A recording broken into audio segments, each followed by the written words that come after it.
નમસ્કાર દર્શક મિત્રો, ગુજરાત 18 લાઈવમાં આપનું સ્વાગત છે। ધોરાજીમાં પોલીસ કસ્ટડીમાં એક યુવકે કર્યો આપઘાત।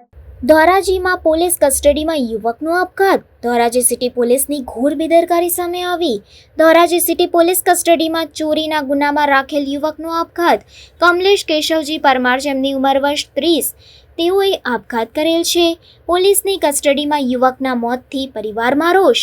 યુવકના મૃતદેહને પોસ્ટમોર્ટમ માટે ધોરાજી સરકારી હોસ્પિટલ ખાતે ખસેડવામાં આવ્યો। રાજકોટ ગ્રામ્ય એસપી તેમજ જેતપુર રેન્જના ડીવાયએસપી સહિતનો પોલીસ કાફલો ઘટના સ્થળે પહોંચ્યો। અનુસૂચિત જાતિના મોટી સંખ્યામાં લોકો સરકારી હોસ્પિટલ ખાતે ઉમટી પડ્યા। યુવકના મૃતદેહને ફોરેન્સિક પોસ્ટમોર્ટમ માટે રાજકોટ ખસેડવાની તજવીજ હાથ ધરવામાં આવી।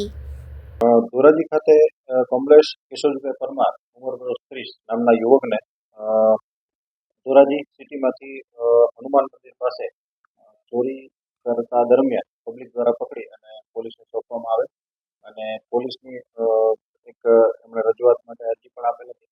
એ આધારે પોલીસ દ્વારા એમની પૂછપરછ કરવામાં આવે અને આ બાબતે એમને લાગી આવતા તેણે પોલીસ સ્ટેશનના જે મહિલા રૂમ છે ઇન્ટરોગેશન તેના બાથરૂમમાં એને ગળાફાંસો કોશિશ કરે અને એ દરમિયાનમાં પોલીસ દ્વારા 108ને બોલાવી અને તેને CPR આપી અને પ્રાઇમરી ટ્રીટમેન્ટ આપે અને તાત્કાલિક એમને હોસ્પિટલ ખસેડાતા હોસ્પિટલ દ્વારા જરૂરી સારવારમાં લેતા તેમને ફરજ પરના ડૉક્ટરે મૃત જાહેર કરેલ। તે આધારે કાયદેસરની એડી દાખલ કરી અને